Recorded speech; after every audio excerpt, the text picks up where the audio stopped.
Good evening, everybody. Welcome to the post-game live show here on the Voice of College Football.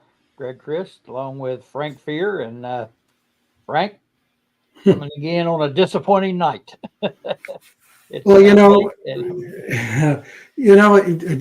you know, I clearly wanted the Mountaineers to win, but I follow the Cyclones because one of my degrees is from Iowa State, and if anybody wants to know the answer to the question, why is Brock Purdy an NFL starting quarterback? We saw Brock Purdy out there tonight. That's the Iowa State system under Matt Campbell. And it reminds me a lot of the Penn State system in the sense that it's tough defense, tough-nosed guys, nothing really flashy, but they find a way to win. And this is the best Iowa State team in a very, very, very long time. We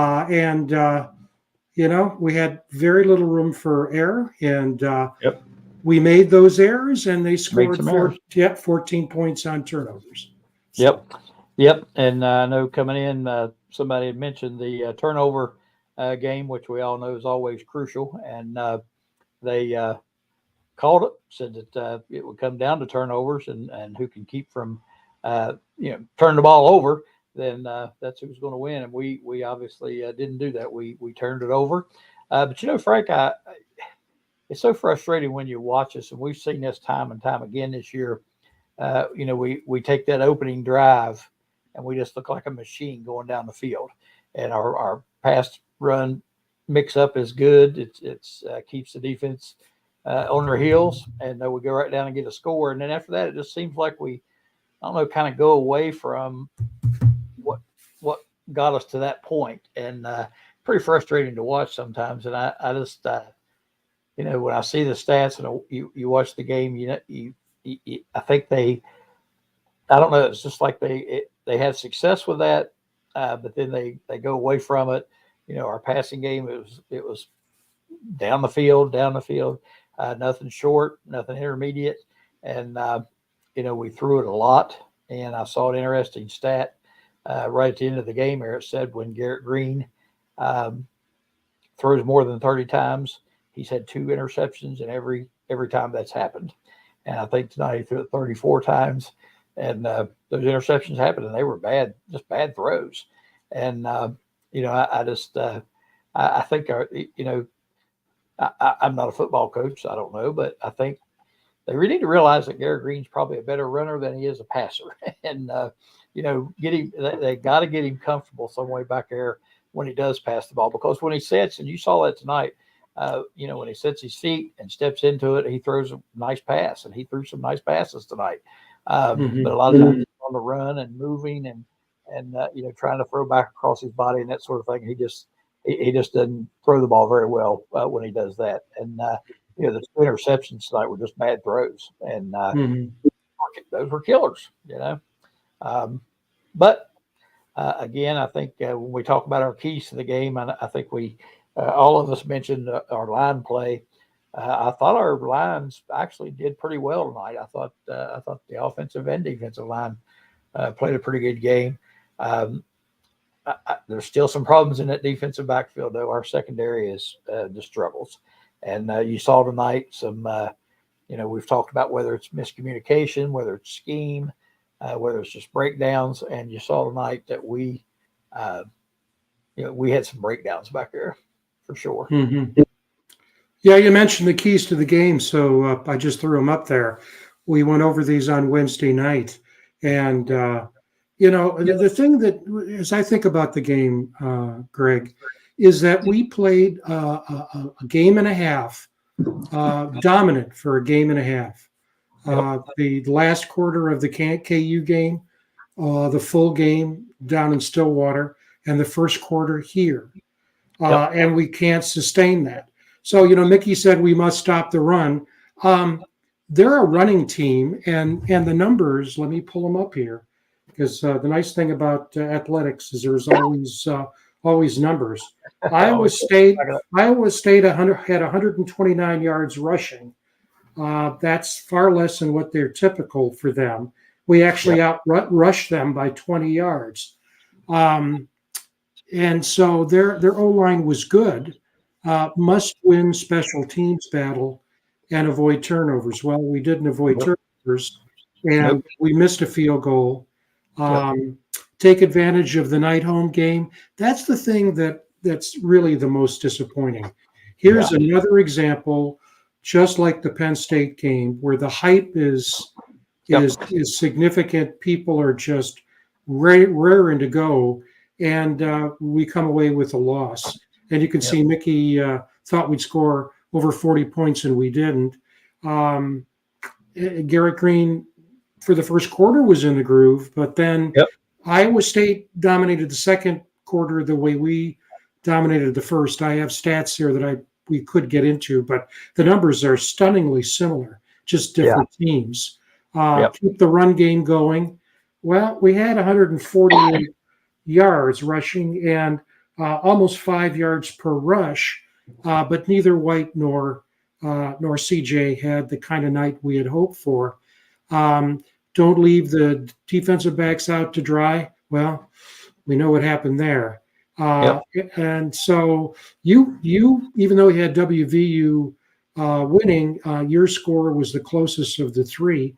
And then maintain offensive dominance. I said, well, for the first quarter, rushing first, a lot of passing. Need more out of receiving core. I still don't know where Bray is. I don't even know if he played tonight. He did. He had a couple catches tonight. Yeah. I did. That's interesting. Let me look at the box score. Let me see. While you're looking that up, I want to mention one thing to you that you had said in your key to the game, and that was that we need better play from linebacker Carrico. And I'll be honest, from what I saw, he had a horrible game. I saw him get juked out of his shoes a couple of times, missed coverages, missed tackles. So I think he struggled, and but I don't think he was the only one. And I thought our defensive line did a pretty good job. I mean, we got a little bit of pressure on Becht, not a great deal, but we were there. And but it was just like he was just picked us apart in that secondary, and so many broken coverages and mistakes back there. It's just frustrating when you see the same mistake being made over and over and over again. It's really frustrating. And I don't know how many times we had them 3rd and 8, 3rd and 9, 3rd and 12, 3rd and 13, and we gave up those 3rd down plays. We just could not get off the field on 3rd down and allow them to sustain long drives, a lot of plays, ate up a lot of clock. They did a good job with it, and we just couldn't get off the field. Yeah. By the way, I don't see Bray here with a catch. Cole Taylor had 5. Ray had 3. Hudson Clement had 5. Justin Robinson had 2. Rodney Gallagher 1. Traylon Davis had 1. Nice catch. And Jaheim White had 1 for the touchdown. Yeah. But So you said Ray? No, Bray. Bray. The But Oklahoma. Is there a Ray? Yes. Oh yeah, Traylon Ray. Okay. Maybe I got those confused. That's a possibility. Yeah. I didn't know we had a Ray and a Bray. I hadn't paid that much attention. We do. Yeah. Yeah. Okay. Well, He's number 7. Let's get Mike in here. Okay. There Mike. You go, Mike. You're in. Temporarily on my iPad. Can you hear me? Yeah, you're a little bit muffled, but we can hear you. Yeah, I'm getting ready to switch over, so I'm going to switch over to the laptop. So I'm back. Yeah. All right. Okay. Well, the comment that Patrick has up, absolutely. Yep. I mean, we're Mountaineers. That's the way we think. Yep. Kansas State is going to come in, and in terms of, we lost Mike again. Yeah, he said he was going to go off and come back in. Okay. In terms of their personnel, their coaching, which is a North Dakota State coaching approach, it's very much like Iowa State. And it's, if anything, maybe the good thing is that with Iowa State, it's really a precursor to K-State, and they have to win. Just, Iowa State's now, given where everything's at in the league, is really in a very, very, very, very good situation. Yeah, and they're a good football team. They're pretty solid. Like you said, maybe the best team they've had, maybe ever, and they're pretty good. Yeah. Well, the answer to TGR is why didn't we recruit Beck? Because we recruited Nico. Yep.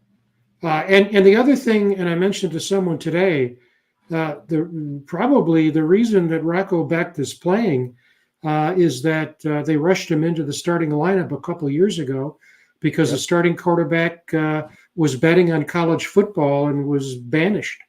That was a weird story because evidently he was aided and abetted by his parents in terms of placing bets. There were the Iowa version of the FBI got involved and found several players at Iowa State and several players at Iowa, and stepped in and so Rocco came in as a freshman, and so Nico's the reason. I think if I were going to be able to pick and choose, I would have picked some of their defensive backs. Thought they had some pretty good defensive backs. Oh, that, as we said on Wednesday's show, that defensive coordinator is one of the best in the business. And I think because he doesn't have head coaching aspirations, you don't hear much. He was a head coach at Youngstown State, but now he's a DC. He's been with Matt Campbell for a long time, and you notice that once Gigi started running a lot, he put 2 spies on him, and that really shut him down in the second quarter. Yes, it did. It did, and you can see the spies. I mean, even when they rushed 3, they still had that spy on him, and it really limited. Him, especially getting outside. He was early on. He was able to get outside a couple of times. And make up the ground. The only other time after that was on the bad snap where he ad libbed and just took off with it. And but I felt like, we had that first series and we were just so efficient, looked so good, running the ball, throwing the ball, the short intermediate passes. And then after that, it just seemed like we just started taking shots downfield. And, I don't know, just almost like we got away from what we do. And, our team really right now, I think, is struggling to find its identity. I just don't think that we know. Comment there about snapping the ball over Garrett Green's head. That happened, my goodness, 7-8 times tonight. And I think the center was injured. I think he finally came out of the game injured, but I think he was injured prior to that, and he really struggled. Man, he had a hard time, and that really that had a big impact on us because it threw us out of sync. And a couple of our plays, we're knocking down our running back with Green trying to haul in the ball and that kind of thing. I think the announcer even said the only time that worked out for us was that last time when Green just tucked it and took off running and picked up 30 yards on the play. That's the only time it was beneficial, but that happened. I don't know how many high snaps, bad snaps we had tonight. That was tough. We just looked shaky after that first drive. Yeah. Everything was shaky. Yeah. Has it become, how about those next years instead of how about those mountain years? I tell you, Matthew, you have a way of turning a phrase. But the interesting thing about this, and it'll be interesting to see at least what Brown says about it. Here are the stats from the first quarter. That first drive was 75 yards, 14 plays, ate up 8 minutes, 6 first downs.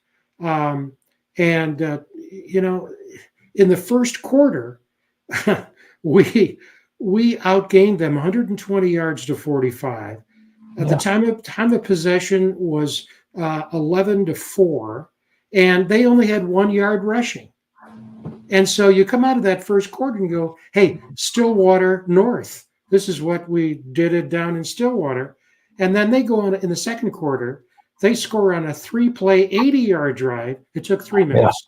And then a 17-play, 91-yard drive that took up 8 minutes. So they scored quickly, and then they scored with an extended drive, and we only had 67 yards in the second quarter, and so it just flips. And you see, can Mike get back in here? Mike, can you? No, he's out. So he's having technical difficulties in Eastern West Virginia, and we're sorry for that. So yeah, good question. I think what do you think? For me, I think the answer is yes. Is anyone actually surprised? Yeah, not totally. There's Mike. Not Hey, totally guys. surprised, but maybe just a little surprised. And I think it goes back to more for me the Pitt game than anything else. But I really thought we'd be better. I really did. I thought offensively we would be able to do what we did on the first drive tonight. I thought that would be the norm. And it's almost like when you're watching a game and we come out and do that first drive, you're like, oh no, it's just going to be it for the night. And many games it's been that way. We come out that first drive and look fantastic, and then we just kind of just fade away. Frustrating. So that part is surprising. Well, Mike, I've said this before. Football, we can just focus on football and say it's something separate. It's not. Life is that way too. And there's a thing called political capital. And what that means, it's like a bank account. You have so much. And when you do good stuff, I don't know if is that coming from you, Mike? We got a hum now. It's when you're speaking, Frank. Huh. It's because of me?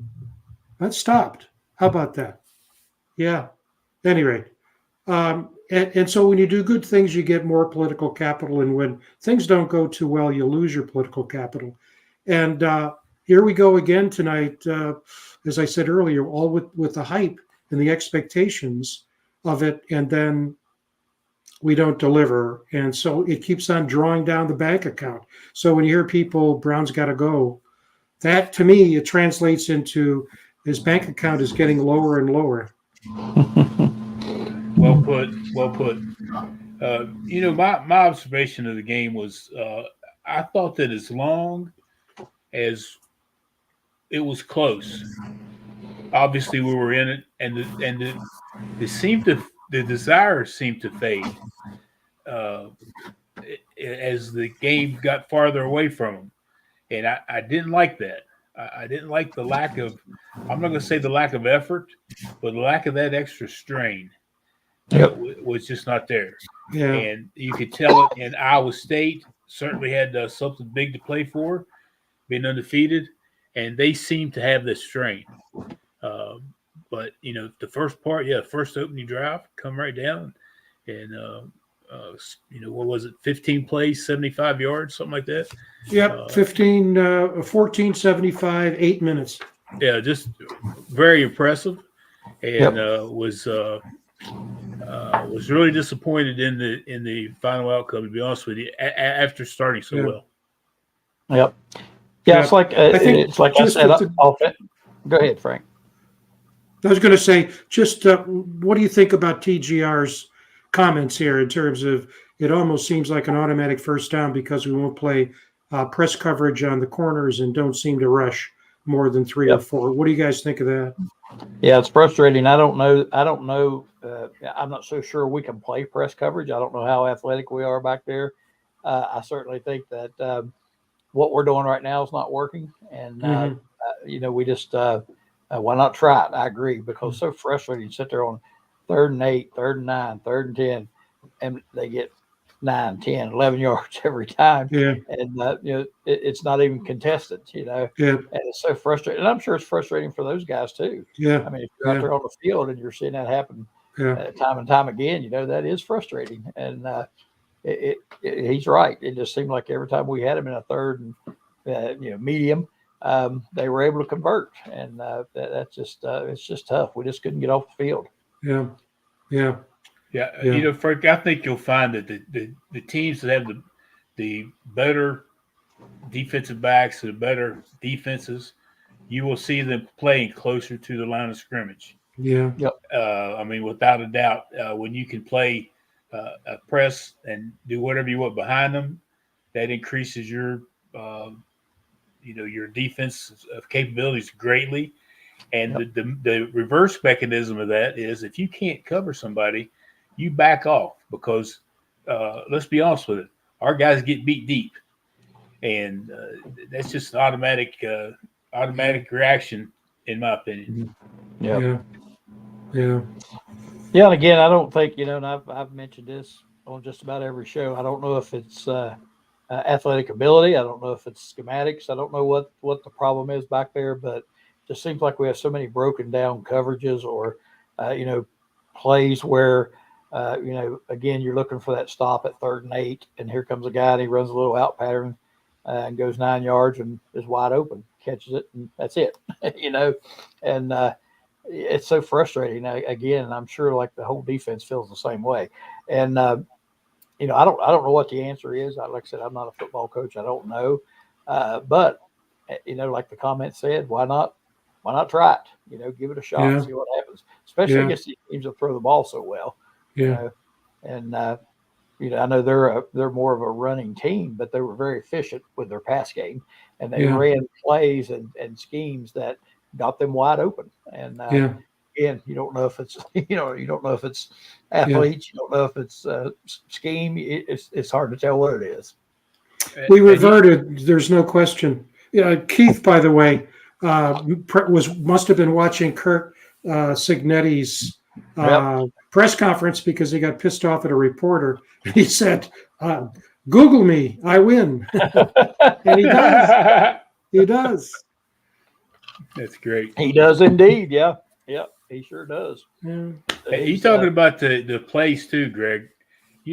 Somebody has to know that on 3rd and 3 at the goal line that they're going to go to their favorite goal line play. Or one of them, and so that narrows your playbook down, and it just seems like they were a step short. Again, is it schematics? Is it the scouting report? There's a disconnect there somewhere. Yeah.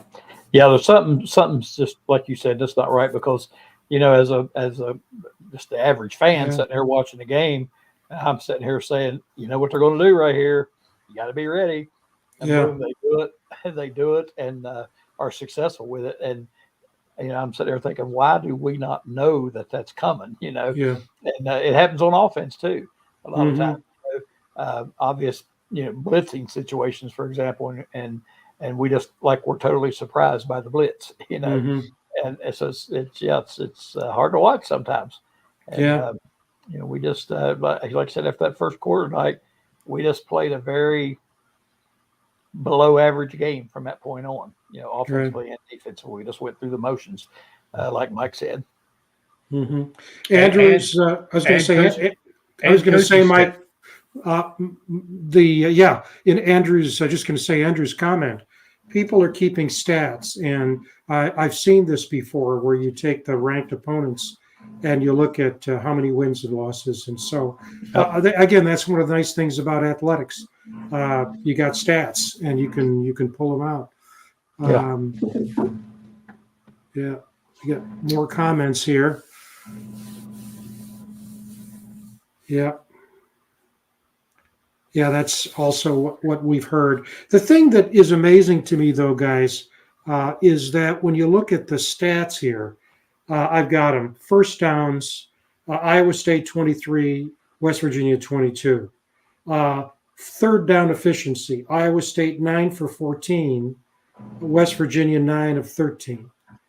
Total yards, Iowa State 394, West Virginia 360. Passing, Iowa State 265, West Virginia 206. Rushing, they had 129, West Virginia 148. What's interesting here, though, is that, and you look at the Iowa State rushing attempts, they ran all over Baylor, 2.9 yards per rush. West Virginia was at 4.6 yards per rush. Turnovers, we had 2, and also the penalties. They had 1 for 10. They were holding like crazy. Oh, Didn't gosh. get called. And we had 6 for 42 with 2 turnovers, a missed field goal, and they had 7 more minutes of time of possession. So if you look at those numbers, you would think the game's a lot closer than what it ended up being. Yeah. Well, I think one thing you look at is efficiency. Even though the stats were fairly even, I felt like Iowa State was a lot more efficient with what they were doing, and we picked up a lot of stats especially the passing game on that last drive of the game when Iowa State was just back playing prevent, and so I think those numbers are a little bit deceiving. I just thought Iowa State was so much more efficient offensively than we were. They just they ran what they wanted to. They ran the ball a couple times. It would be 3rd and 9, and we give up a 10-yard pass play. So it wasn't like they were beating us deep or dropping bombs on us. They were just being efficient, and they did well. And yeah, it's a good job on the holding. They were holding a lot. They got away with several things, and hurt us a little bit. And I know even the announcers talked about the one intentional grounding, which was pretty obvious. So there was absolutely no one around where he threw the ball, and he was still in the pocket when he threw it. And they didn't call intentional grounding. That one, even though they ended up punting, that still kind of changed, the flow of things. Some of these penalties, but that's happens. You're going to get that in every game, and it's a little bizarre sometimes, though, the calls you see and don't, and the calls they don't make more than anything else. But I don't think it was officiating that got us. I just I don't know. I just felt like they were so much more efficient than we were, and our defensive backs just struggled with coverage. They got too many 3rd and 8s, 9s, 10s, and they picked them up. It's too many of them. And the turnovers, of course, those resulted in 14 points. So turnovers were huge as well. Yeah, I was thinking. Let me ask you guys this question: If you were at Coach Brown's press conference on Monday, and you only had one question to ask him, what would you ask him? What changed on offense after the first drive? What did we do different? What happened? Yeah. Does anybody know if West Virginia scripts their plays or not? I don't know. I don't know. I'm wondering if, my big thing has been for several weeks game plan. And I'm wondering if they game planned the first 15 or 20 plays and then got away from it, and it got away from their success would be my question. You spend all week to put in the first 15 or 20 plays, tendencies, etc. And then now you're freestyling. So that would be my question. Yeah. That's Keith's got a good point there. Yeah. Those two guys, we talked about it on Wednesday. The thing about their key players is that they're 2 or 3 deep, both on offense and defense. Linebackers, defensive backs, running backs, wide receivers, with a quarterback that's not flashy, very much like Purdy. He gets the job done. No question about that. I think he did have a script. We got he does not script his plays, but boy, I'll tell you, that first drive certainly looked like it. It says Neal Brown has said that he does script his play. Oh, he does. I'm sorry. Yeah. Yep. Okay, I got that wrong. Yeah, thank you, Nick. Yeah. You're right. Yeah, so that answers a lot of questions there. There you go. Mm-hmm. Yeah, and I don't. Like I said, I don't know. I don't know what I mean, if you're having that much success with this, why not stick to the script? I mean, if I'm in, I go right back to it and do it till they stop you. Yeah. And I mean, it's obviously it's not going to be any worse than what we're getting, because it just seems like we just get so out of sync after that first drive. We just, we'll pass at unusual times. We'll run it when they're expecting to run and that sort of thing. The first drive, it's like we had them on their heels, and they were guessing what we were going to do. So we were able to do about whatever we wanted to do. Then after that, it was just like, there was no consistency with it. I don't know if consistency is the right word, but there was you're right, Greg. Yeah, there's no flow or something there. I don't know. I don't even know how to describe it. And there hasn't been for several weeks for the entire season, in my opinion. Yep, you're right. And you think about some of the plays that are called, and I know we're not here to criticize, but we're here to identify that some of the plays that are called are just not. I mean, they're very vanilla sometimes. That would be your first read on defense. Cover the A gaps, and lo and behold, here we go up the A gap. So, and we don't have a fullback that we can do that with. So that would be my comment on that. Run a naked bootleg. When's the last time we did that? With a guy that can run it.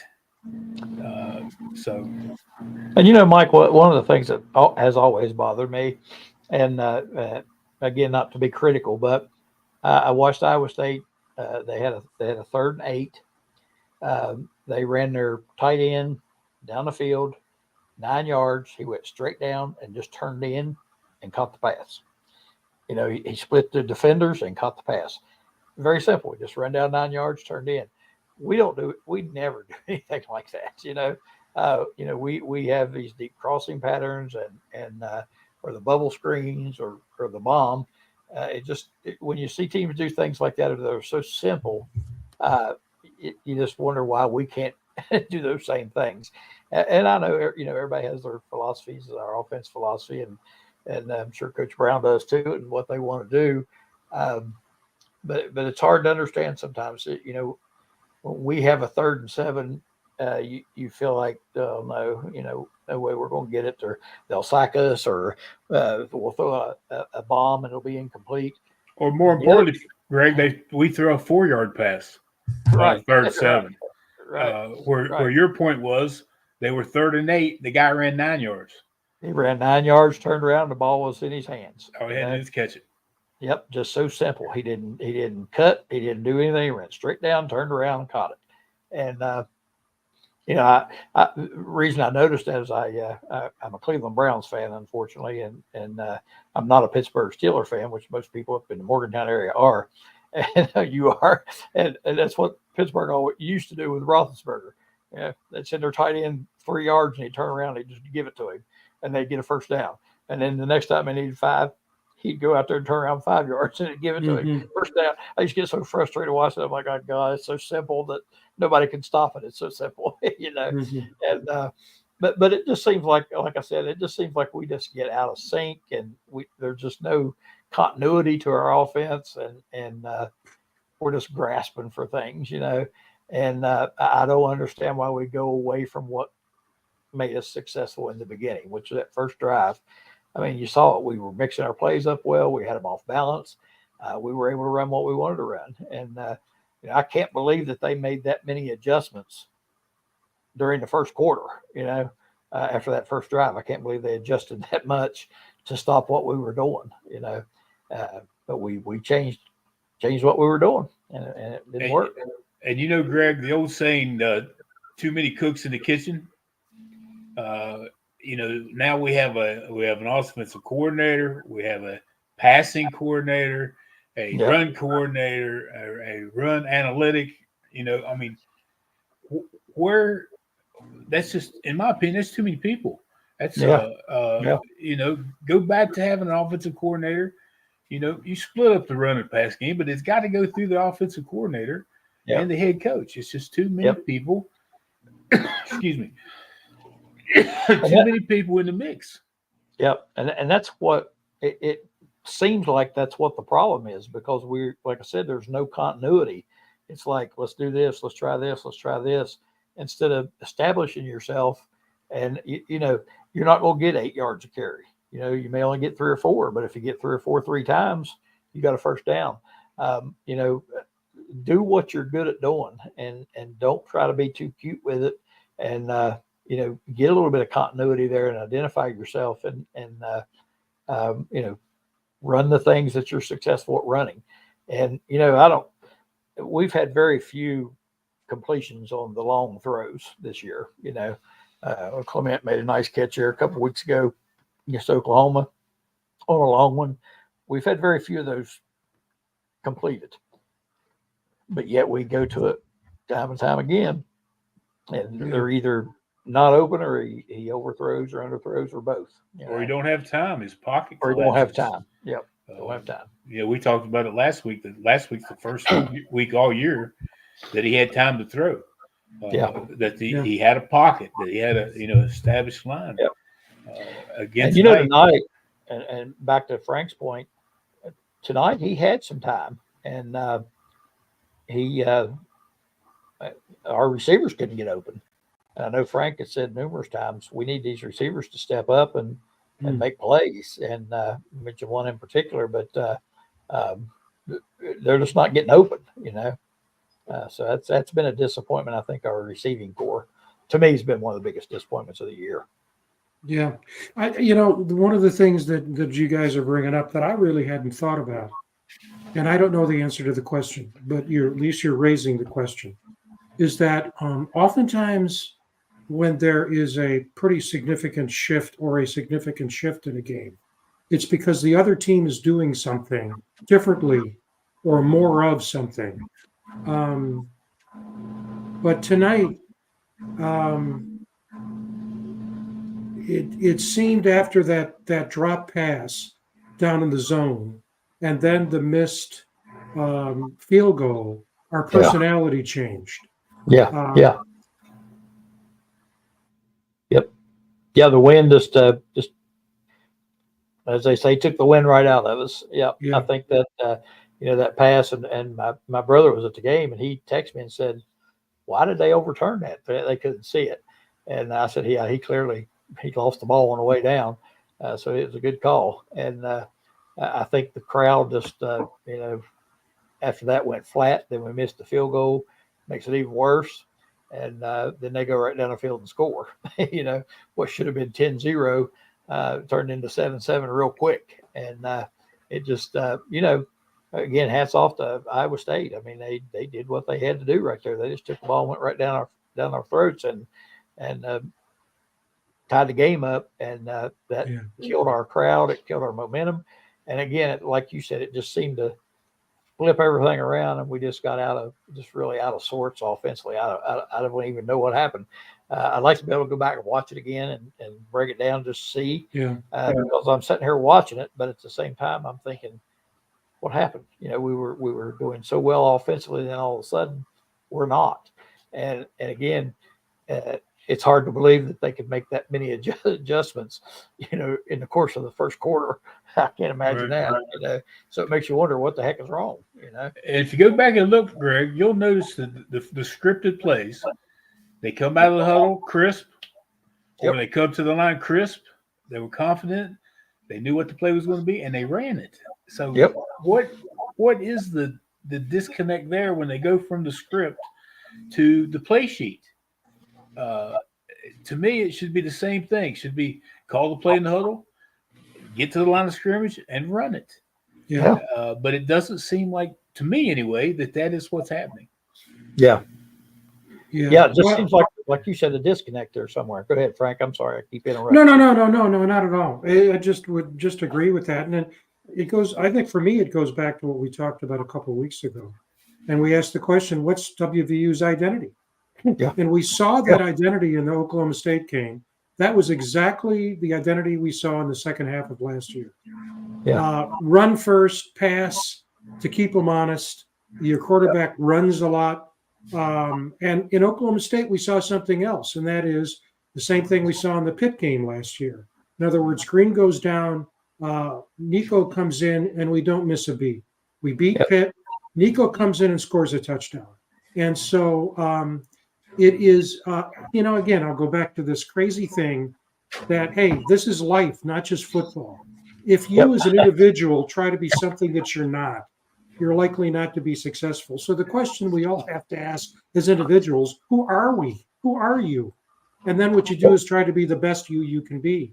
And if I sound frustrated, I am, because they're just and again, I have an advantage here because I'm an Iowa State alum. I'd love to be able to say, oh my God, that team came in and just ripped us apart. They're a good, solid program that has an identity and basically sticks with it. And they're not flashy. They're like Penn State. You know, you could basically go out and get a hamburger, come back and go, hey, and it's pretty much the same thing. It's frustrating not to see that. And it's easy to see why fans are frustrated. Yeah. Did you think there might be a quarterback change tonight? No. I thought there might have been. Yeah, I thought at one point, after the second interception, I thought maybe, but I don't know that he wants to create that. I don't know if he wants to create the controversy, but I like the idea of using both of them. I think it gives you a different look, and I'll be honest with you, I think that Nico throws the ball better. I'll just be honest with you, I think he throws a better pass. And, no question. Yeah, why not? Why not try it some? And he can run.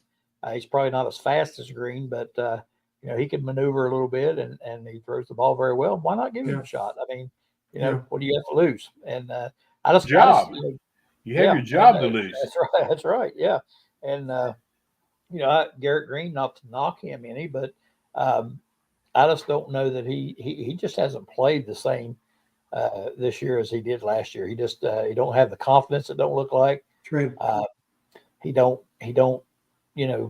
He's thinking pass first when he used to think run first, which a lot of times last year he would run too quick. Now he won't hardly run at all unless it's a design call. And so why not try it? I would definitely give it a shot. You can't win if you don't have a competent quarterback. When you look at Penn State, they came back again today. They have a competent quarterback. Pitt should have lost today, but they beat Cal. Cal missed a field goal. They should have won the game, but they have a competent quarterback. Tonight we saw Rocco Beck, who is a confident quarterback, and that's the key. And the thing is that this whole notion that let me back up a bit. I think the data show pretty clearly that Garrett Green is a 50% passer. Yeah. I mean, if you look at the data, he's pretty much around 50%. I'm not sure you can, and again, I'm not a coach.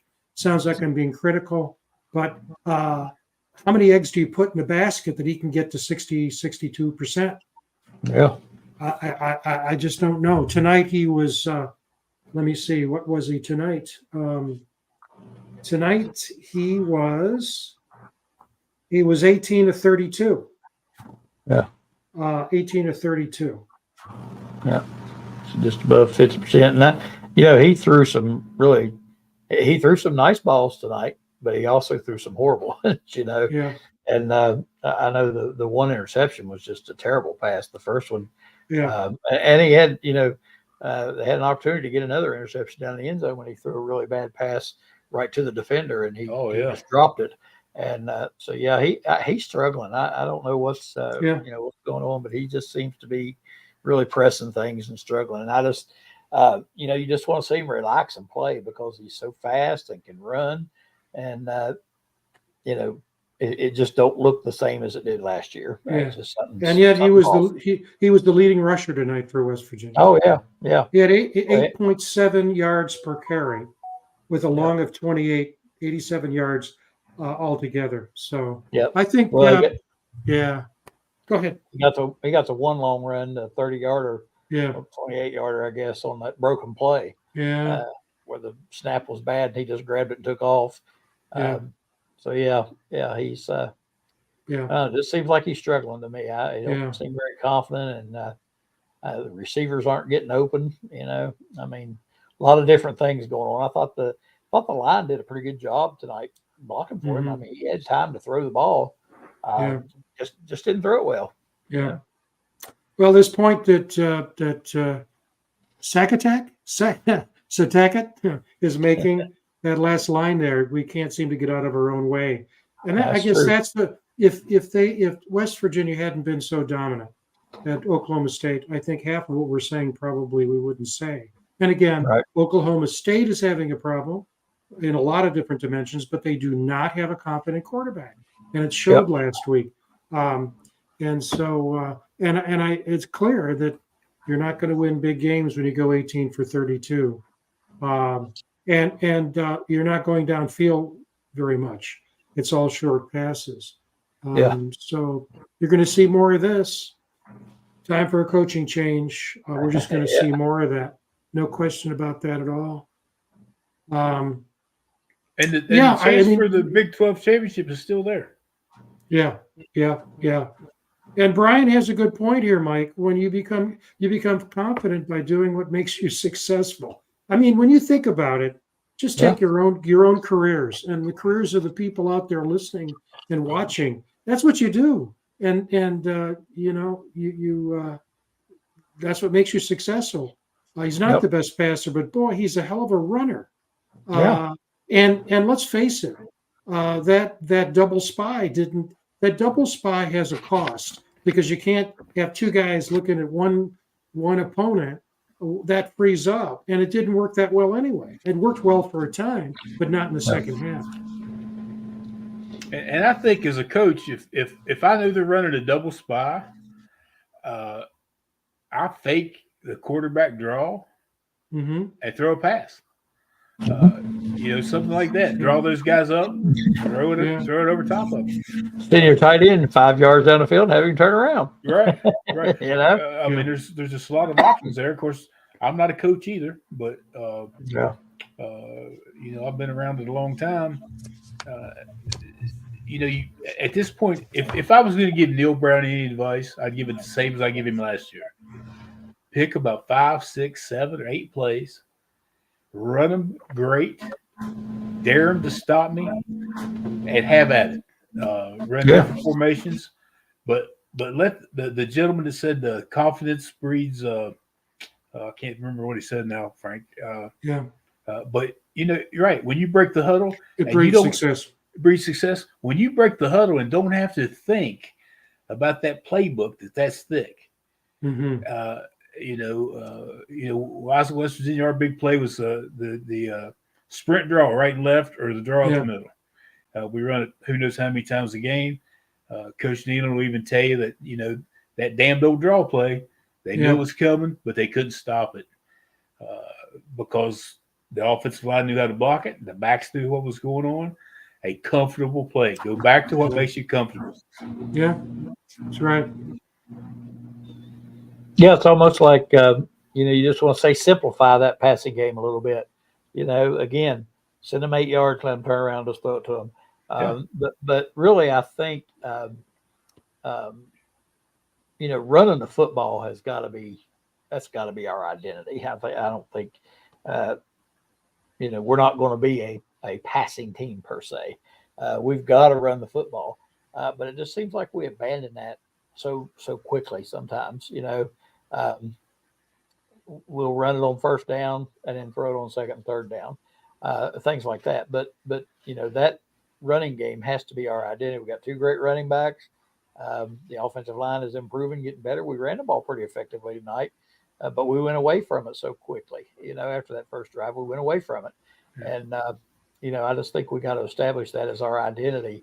And, that's going to help your passing game too. I mean, once you run it successfully, you're going to be able to play action and that sort of thing.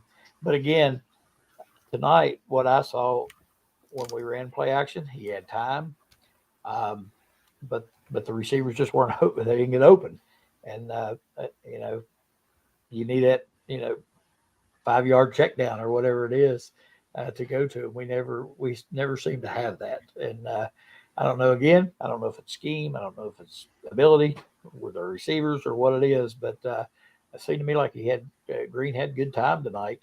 But we're throwing the ball way downfield to covered receivers. That's an interesting point, Greg. In the 80s and 90s, you always had a check down. Always. No matter what the pass play. Have they got away from that? Seems like it. But there was always a back out of the backfield, a tight end in the flat, something. You're absolutely. It'd be interesting to know what their thought process is on that. Yeah. It always seems like other teams have that, but we never do. We don't have that little 4 or 5 yard pass out to the tight end or the running back, unless it's a design play like that, which is easy to read, and we'll throw it to the running back. But I just think our passing attack, again, I don't know what the philosophy is there from them. It just seems like we try to do things that we're not very good at in the passing game. Yeah, Mike, the question of CJ's stats. Now, if our identity is running, CJ, his yards per carry, 1.9. His longest run was 6 yards. He carried the ball 9 times for 17 yards. Is that Iowa State? You got 2 NFL prospects on your offensive line. I'm here to tell you that I thought I was very worried about ISU's defense, that 3 down, 3 in the back approach, which you don't see very often. When I watch the game, they're good. They're good, Yep. but Yep. they weren't overwhelming. So No. yeah. No. And what was Jaheim White's rushing total? Pardon? What was Jaheim- Jaheim White? 12 carries, 46 yards, only a long of 9, average 3.8. And so, when you look at it, we had 32 carries rushing for 148 yards with a long of 28. And if you break it down, it's Garrett Green. He had the most yards, by far the best rushing average, and the longest run. Yeah. With You that look kind at of the- identity in the backfield, if you want to talk about identity and you're rushing, which I agree with, where you find that kind of identity at is on the back of a milk carton. Yeah. You that just doesn't get it in Division I football. Yeah. Right. And correct me if I'm wrong, but CJ's success in his time here has been when he got 20 carries. He's a big man. Let him wear on the people. Let him lean on them. Every offensive lineman will tell you they want to run block instead of pass block. Every one of them. And so make that happen. Get you put 2 mouthpieces in, strap your helmet down tight, and get it. Yep. Yeah, and you look at the number of carries there. What was it, 9 that CJ had, and I forget White's what his was. But 9 and 12, 21 between them. 21, and that's not very many. No. And then you look at what 30, 32, 33 passes. So you've obviously without Garrett Green's running, and those weren't necessarily designed runs. A couple of them were, but most of them were just scrambles, getting out of there, trying to save yourself. But that's not very many carries for those guys. And I would like to know, and Frank, I'm not putting you on the spot. You'll have to look this up, but I would like to know what their carries was on that first drive. If you take out that first drive, what were their carries like the rest of the game? Yeah. You know what I mean? You're right. Because they carried the ball a few times on that first drive. I don't know, They did. we run 14, 15 plays. So we just went away from it. And I'm like Mike, you get your, you got supposedly your offensive line is supposed to be your strength. You're not going to be successful on every single play running the football. You may only gain 2 yards one time, but you never know. The next one might be 8. You do that long enough, you wear people down. Yeah. And I don't know. I just feel like that needs to be our identity, but it is to start the game, but then it's not as the game wears on. That first drive, Greg, 75 yards, 54 came by way of run. Yeah. 14 plays. Yep. I'm sorry. Go ahead. I was going to say, what was the ratio run to pass on the plays? 54 yards. I don't know what the ratio was on plays, but 54 yards on runs, 21 on pass for 75 yards. So I'm going to say it was mainly runs. You had to be. Yeah, it had to be. Yeah. So no we had question 34 passes in the game, And when we had the game in control, we didn't really need the passing game except to keep them honest. Yep. No, you're absolutely correct. We threw at opportune times, it really caught them off balance. I think we had them off balance, which made our throwing easier. And we didn't throw long bombs. We just threw some intermediate passes, got some first downs, that sort of thing with it on 3rd and 7, 3rd and 8, whatever it was. But yeah, it's mostly run. And then again, we just went away from that. Yeah. There's the defensive coordinator at Iowa State, Denton's bringing up. Haycock is he's one of those gurus. There's no question about that. It's interesting because, again, I follow Iowa State because I'm an alum. The thing about Matt Campbell, the same thing when he was at Toledo. You're not. This is not a West Coast offense. It's not. It's not throw the ball around. It's just basic, old-fashioned football. And this is a headline for you. Question mark. Do you know how difficult it is to recruit kids to go to Ames, Iowa? Oh, it's a shitload of difficulty. I lived in Ames, Iowa for 7 years. You're 35 miles away from Des Moines, but still, it's tough. And so he recruits a lot of farm kids. He recruits kids by selling them on the program, and they're just a basic, tough team, and Haycock fits that perfectly. He fits in perfectly. Yep, and you can see the he's built it, and it's gotten to the point, like you said. How do you get people to come to Ames? You get to a point where people want to come. Yeah. And, I think we had that in Morgantown for a while. People wanted to come to WVU, and you build that culture, and that's why I'm not totally, on board with getting rid of Neal Brown. I think you build culture, you build your team, camaraderie, and all that sort of thing. I know he's been there for a few years now, and I know a lot of people are ready for him to go, but I don't know what you stand to gain by that. If it can be done in Ames, Iowa, it can be done in Morgantown. That's right. Hey, talking about identity, here are the stats from last week. White had 19 carries for 158 yards, 8.3 yards per carry, long of 26. Garrett Green, 10 for 86. He was pretty much the same last week as he was tonight. Donaldson was 20 carries for 77 yards, a 4-point average, a long of 20 with 2 touchdowns. Now, it was Oklahoma State that's, is in a peck of trouble. We know that. We'll see how they do next week, but I don't know. Yeah, so that's what, 39 carries between the two, 40. Yeah. And again, you're not going to be successful every time you try to run the ball. But it seems like we run it a couple times and don't get anything, and then we just totally abandon that. And it's almost like after that, we'll run it, up the middle or what, just straight up the middle.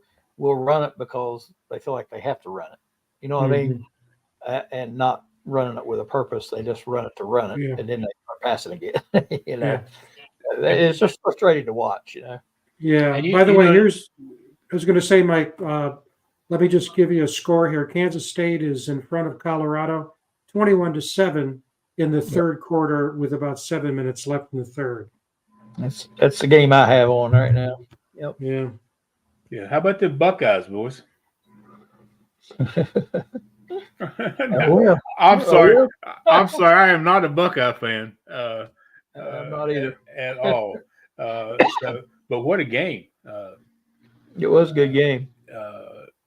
And the one thing that has came out of this conference realignment are games such as that halfway through the season. Yeah. And I thought about that today. We complained about the alignment. I don't like it either. But no way Do you see Ohio State playing Oregon in week 5 or 6 of a regular And season?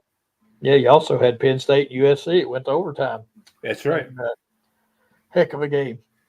And that, by the way, that's the argument the Big Ten and SEC are using, particularly the Big Ten, to oppose any effort to change it. But here's the thing we got to think about. The one thing that private equity firms have, particularly as a group, is a lot of money. And they believe that college football is worth a hell of a lot more than what's being generated right now. And they and what they want to do basically is destructure college football from the way it is right now, and not have the Big Ten and the SEC control the way they're controlling now. And so we're going to see. It's going to be sumo wrestlers. Yep. We're going to see it. I'm in.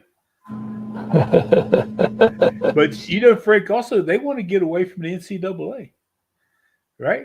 I mean, they want to completely branch out on their own division of.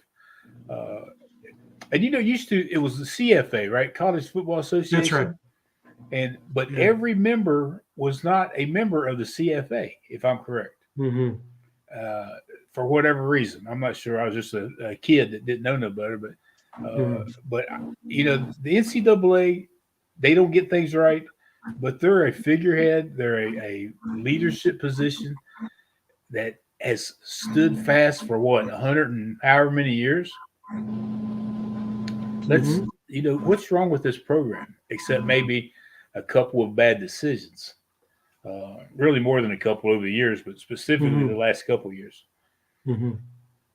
Yeah, you're right.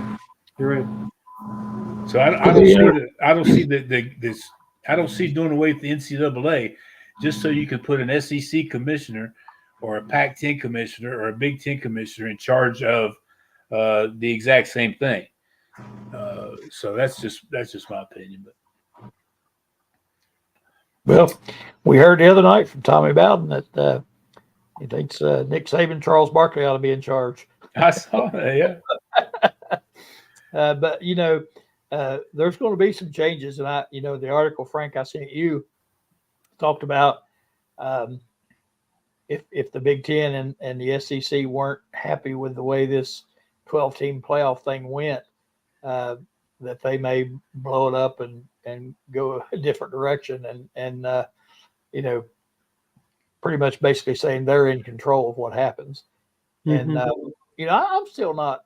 I mean, I know they have the clout, but again, that was created and has been created and continues to be created by the media. By ESPN and Fox Sports and all those people. They build these teams up to the point where you think, good Lord, we can't beat LSU or we can't beat this team because they're in the SEC. But when you watch them play and you watch the Big 12 play and you watch the ACC play, there's not that big of a difference in the caliber of play. I'm not convinced of that. I think that's just a mirage that the media has created. And so it'll be anxious to see what happens, I think, the next couple of years. It's not done by any stretch of the imagination. We're going to see some changes. Yep. Going to be some big changes for sure. Yeah, exactly. Yeah, I got no problem with progress, but I like the way things were. You know what I mean? Yeah, me too. Like you say, you can count on the check down pass. That's a thing. No more. And the draw play. and the fullback. I can remember going to games, Mike, when Coach Neal was there. I was a season ticket holder, went to all the games, and heard more complaining in the stands about the draw play. Everybody complaining about the draw play. Yeah. Hey, Greg, those were his exact words to me. That damned old draw play. Old draw play. Yeah. And we specifically were talking about when Curlin Beck run it to beat Oklahoma. Yep. He said they knew it was coming and they still couldn't stop it. And, still couldn't stop it. Yeah, that's right. For those Coach Nealon fans, I had a chance to talk to him this week, and awesome. He's doing well and appreciates everybody that comes in contact with him and wishes him well. He's a good man. I Yeah. saw a picture of him and Anthony Beck, and he looked good. Yeah. Yeah, I yes. saw. Yeah. Yeah. Mhm.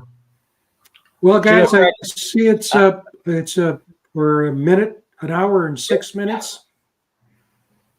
Yep, our comments have kind of slowed, so I think everybody's had Oh, they- enough for another Saturday. Hey, look, guys, I don't have nowhere to go.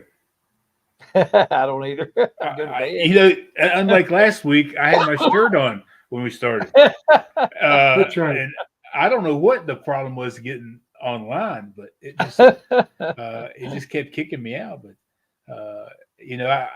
again, Frank and Greg, your prognostication of what would happen this week or could not happen was fairly spot on. Yeah. You did your research, and I think that's great. And people need to follow this show and like your shows. Appreciate it. We get some great input, whatever little bit I throw in there. But you guys are the real deal.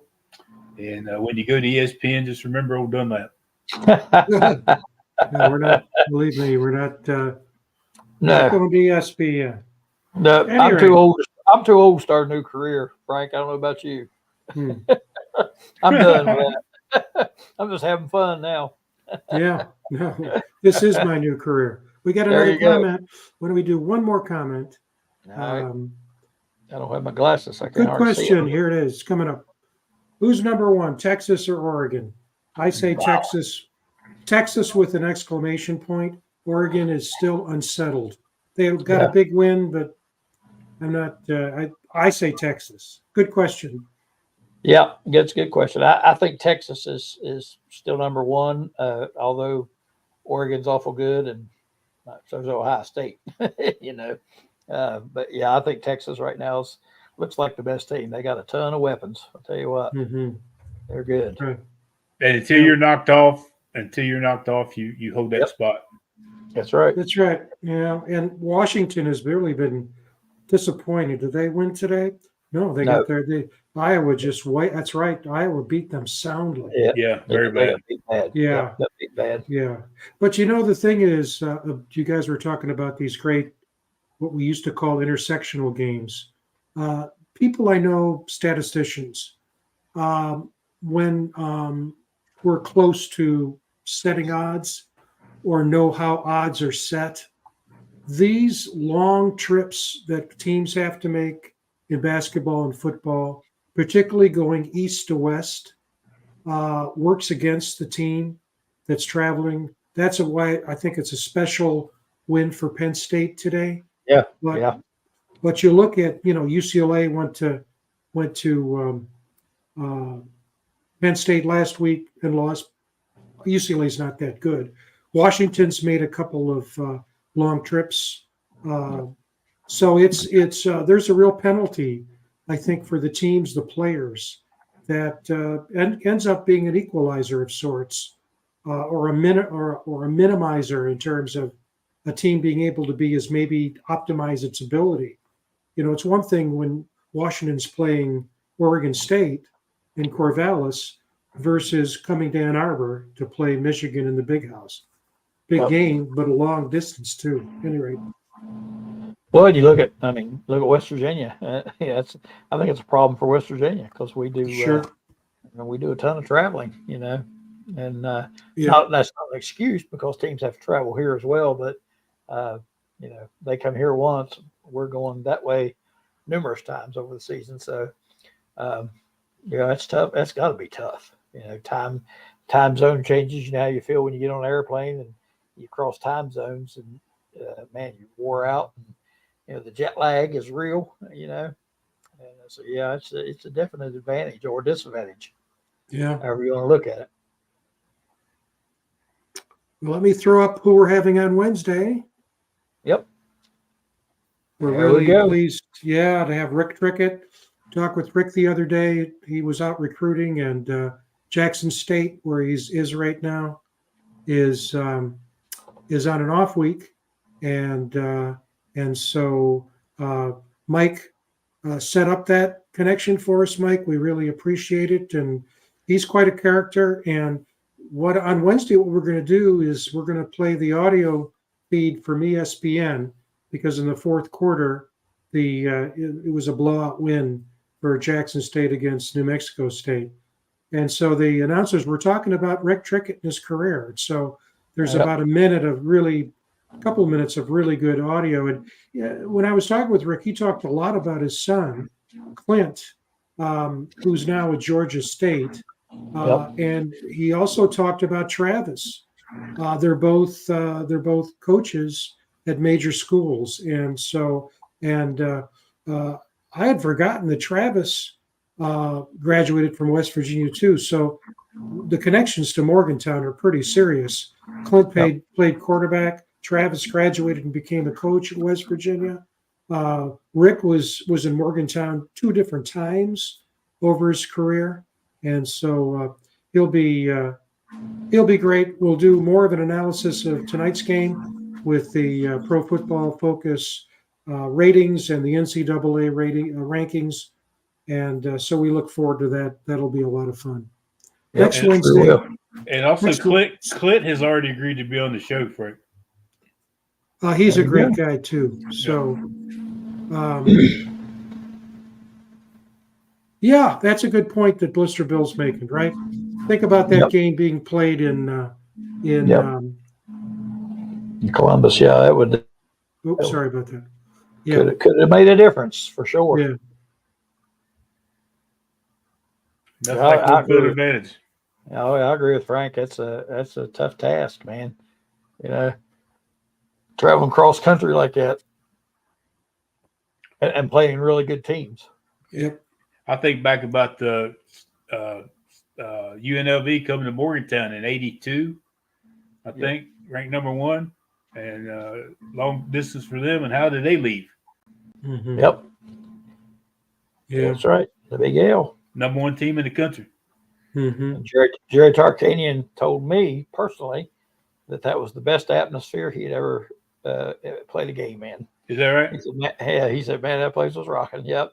I was in college at the time and I actually went to the game, and it was crazy. And then I started coaching, and we were at a clinic down in Charlotte, North Carolina, and he was at the clinic and speaking. Everybody stayed in the same hotel, so we all went down to the lounge after the clinic was over that day, and I got to sit and talk with him for a while. And he said that was the best atmosphere he had ever played a game in. Wow. That was pretty cool. Yeah, it was a great game. Yeah. Yeah. But, that distance thing, you got to give Cal credit. Cal's struggled over the years, and they should have won that game. I mean, that kick. Oh, yeah.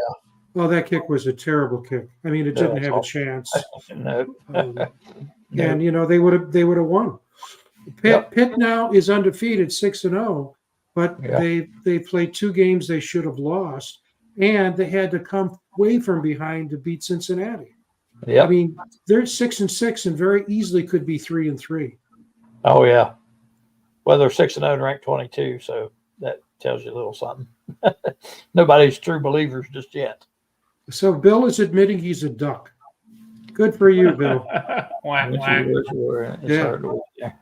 I was telling the guys I wrote the book about today that I have a friend who just doesn't want to watch Big 12 football because he's so darn conflicted. And the reason is he went to West Virginia, he went to Cincinnati, he went to BYU, he went to did I say Houston? and he graduated from Arizona State. So, wow. So just about every week, 2 of the teams he went to are playing each other. And so he says, hey, he's a professional student. Forget it. There you go. Look at this. See, now he's even admitting he's a drug addict. Look at this. He's addicted to quack. There you go. It's a great I was going story. to say that guy, Frank, sounded like a professional student. And I was kind of like that because I went to 3rd grade about 4 times before I ever got out of that. So I felt like I was a professional student too. Well, he never could stay in one place very long, and he's a character. And at Houston, he would bring a duck. Seriously, he'd bring a duck to class. He trained the duck to come to classes with him, and evidently they let him. But he told me, he said the worst situation he ever had in all those schools, guess what, was BYU. He said at one point he evidently violated a rule, and I don't know if this is true, but he said that one day he got a call, he didn't take it, and then he left his dorm room, and the guy who made the call was one of the administrators, and the next thing he knew, he was running, and the guy was behind him. So, so even though he went to BYU, he's not a big BYU fan. Not a big fan. Knowing this guy who starts drinking at 9 a.m, I don't know what motivated him to go to BYU and pro. Really? How'd that happen? Yeah. But he's a great guy. Great guy. You remember what McMahon said about his best day at BYU was, don't you? No. Jim McMahon, the day he left. Yeah. Boy, though, he didn't really fit the mold, did he? No. If you asked me to put $500 on the table, that BYU would be 500, win as many as they'd lose, maybe lose more than they win, I would put $500 on the table. And here they are 6-0 and won again today. Yeah. And really, really threw a curve at Arizona. Probably the odds-on team to win it. Yep, and they beat them bad too. And you think back to when we played them last year. My gosh, we dominated them. Oh, I mean, it wasn't even a game. And you look at it and think, geez, these guys aren't very good. yeah. I'm like you. You tell me they're going to be 6-0. I'd have took that bet anytime. Yeah. So, By the way, the friend I was talking about, Blister Bill, said my mom went to Marshall. That friend I was talking about also went to Eastern Kentucky, which isn't that far away. So long list. Yeah. And he's not a scholar. He just enjoyed different educational. When he was at West Virginia, he lived out in Cheat Lake when he was at WVU. So great friend. Frank, Great had friend. I known what life was like after you got out of college, when you started having responsibilities and bills to pay and that sort of thing, I'd have probably went to a few different schools and tried to ride it. Stretched it out. We know now, Greg, with the NCAA, you may play college football for 8 or 9 years. Oh, That's my right. God. Yeah, I probably have some eligibility. Oh, yeah. Amen.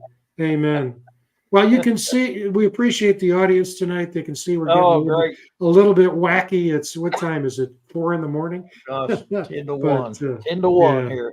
Well, always a pleasure being with you guys. I wish we could be smiling, but why don't you take us home, Greg, and bid everyone adieu, and I'll push the buttons to end this. All right, sure will. Thanks, everybody, for tuning in and watching us. We hope you'll tune in Wednesday night to the Mountain Air Locker Room then and now here on YouTube. We hope that everybody will tune in for that. Should be a great show with Coach Trickett. I know everybody will enjoy it. And Mike, appreciate you being here tonight. As always, Frank, thank you again for taking care of business like you always do. Thanks to everybody out there for watching. We wish it was a little sweeter note, but we'll get them next time. So we'll hang in there and keep rooting for the Mountaineers. Good night, everybody. Good night.